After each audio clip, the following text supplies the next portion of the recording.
बिहार के चर्चित टेंडर घोटाले और ऋषिश्री मामले की शुरुआत आखिर कैसे हुई, जानिए कैसे एक महिला की शिकायत ने आईएएस संजीव हंस, पूर्व विधायक गुलाब यादव, ऋषिश्री इंजीनियर्स और करोड़ों रुपए के कथित भ्रष्टाचार नेटवर्क की परतें खोल दी। बिहार में इन दिनों करोड़ों रुपए के कथित टेंडर घोटाले, भ्रष्टाचार के नेटवर्क और इसके साथ साथ भ्रष्टाचारियों पर लगाम की बातें चर्चा में हैं। इस पूरे महाघोटाले की शुरुआत किसी रूटीन सरकारी जांच, छापेमारी या ऑडिट रिपोर्ट से नहीं हुई थी। इस बेहद संवेदनशील और बड़े मामले की जड़ में एक महिला की शिकायत है, जिसने साल 2023 में पुलिस के पास पहुंचकर प्रशासनिक गलियारों में भूचाल ला दिया। आज इस मामले में ऋषिश्री, कई वरिष्ठ आईएएस अधिकारी, इंजीनियर्स और सरकारी विभाग जांच के दायरे में है। उसकी सबसे बड़ी पहली कड़ी उस महिला की एफआईआर को माना जा रहा है। साल 2023 में पटना के रूपसपुर थाने में एक महिला ने एक एफआईआर दर्ज कराई। इस शिकायत में महिला ने तत्कालीन आईएएस अधिकारी संजीव हंस और पूर्व विधायक गुलाब यादव पर शादी का झांसा देकर यौन शोषण करने का आरोप लगाया। महिला का यह भी दावा था कि उसका बच्चा आईएएस संजीव हंस का ही है। शुरुआत में यह मामला एक आपराधिक और व्यक्तिगत विवाद की तरह दिख रहा था, जिसने प्रशासनिक और राजनीतिक हलकों में भारी सनसनी मचा दी। लेकिन जैसे ही जांच एजेंसियों ने इस मामले में आगे कदम बढ़ाया, कुछ ऐसे वित्तीय लेन देन की जानकारी मिली जिसने पूरे केस का रुख मोड़ दिया। जांच के दौरान जांच एजेंसियों को पता लगा कि महिला को इस पूरे मामले को शांत करने के लिए एक बड़ी रकम दी गई थी। आरोपों के मुताबिक एक पूर्व सैन्य कर्मी सुनील सिन्हा के जरिए करीब 90 लाख रुपए की भारी भरकम राशि उस पीड़ित महिला तक पहुंचाई गई।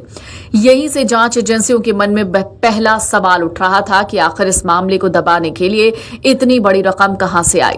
जब इस पैसे के सोर्स की गहराई से जांच हुई तो पहली बार ऋषिश्री का नाम आया।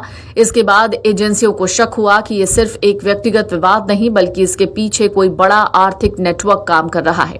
इसके बाद इस मनी ट्रेल की जांच के लिए ईडी की एंट्री हुई।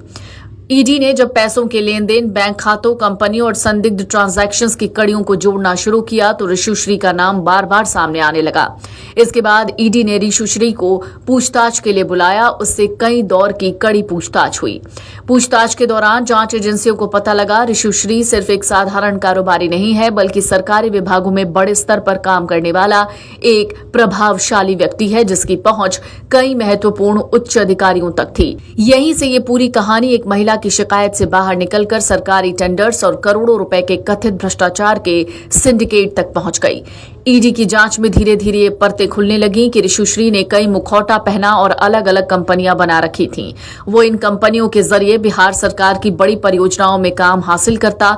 जांच एजेंसियों के मुताबिक बिहार के नगर विकास विभाग, बुडको, जल संसाधन विभाग और भवन निर्माण विभाग से जुड़े कई बड़े प्रोजेक्ट्स में ऋषिश्री की महत्वपूर्ण भूमिका और संलिप्तता रही। इसके बाद एजेंसियों के हाथ कुछ ऐसे दस्तावेज, वित्तीय लेन देन के सबूत और कथित संबंधों की जानकारियां लगी, जिससे ये शक पूरी तरह गहरा गया कि सरकारी टेंडर्स को आवंटित करने में बहुत बड़े स्तर पर खेल हुआ है। जांच जैसे जैसे आगे बढ़ी, ऋषिश्री की संपत्तियों और उसके कारोबार को लेकर चौंकाने वाले खुलासे हुए। ऋषिश्री की शुरुआत खगड़िया के एक साधारण दवा कारोबारी के बेटे के रूप में हुई थी, जिसने साल 2012 में एनआईटी पटना से इंजीनियरिंग की पढ़ाई पूरी की। लेकिन इंजीनियरिंग पास करने के महज कुछ ही सालों के भीतर उसके पास करोड़ों रुपए की चल अचल संपत्ति, महंगी लग्जरी गाड़ियां, पेट्रोल पंप और कई कंपनियों का एक बड़ा नेटवर्क खड़ा हो गया।